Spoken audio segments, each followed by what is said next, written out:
वाशिम जिल्ह्यात पेट्रोल आणि डिझेलची टंचाई भासत असल्याची एकच अफवा उडाली आणि त्यानिमित्ताने मोठ्या प्रमाणात वाहनधारकांनी पेट्रोल पंपावर एकच गर्दी केल्याचे सध्या वेगवेगळ्या ठिकाणी चित्र पाहायला मिळत आहेत।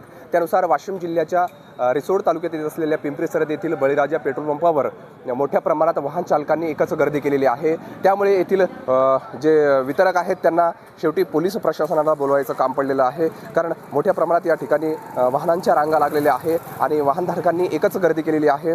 त्यामुळे मोठ्या प्रमाणात या ठिकाणी गोंधळ निर्माण होण्याची चिन्ह निर्माण झाले होते। त्यामुळे येथील पंप चालकांनी शेवटी पोलिसांना बोलवले आहे। आपण व्हिडिओच्या माध्यमातून बघू शकता मोठ्या प्रमाणात या ठिकाणी दुचाकी असतील किंवा चारचाकी वाहनं असतील, मोठ्या प्रमाणात या ठिकाणी रांगा लागलेल्या आहेत, त्या वाहन चालकांनी लावलेल्या आहेत।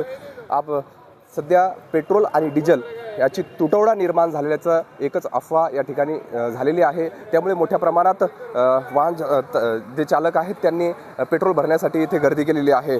सध्या या पेट्रोल जे चालक आहेत त्यांच्याकडून दुचाकी वाहनाला 200 रुपये प्रति वाहनप्रमाणे या ठिकाणी पेट्रोल हे वितरित करण्यात येत आहे, कारण वाहन खूप मोठ्या प्रमाणात आहे आणि त्यांना कमी पडू नये यासाठी त्यांच्याकडून देखील खबरदारी घेण्यात येत आहे। आपण पाहू शकता मोठ्या प्रमाणात चारचाकी वाहन देखील या ठिकाणी आहे।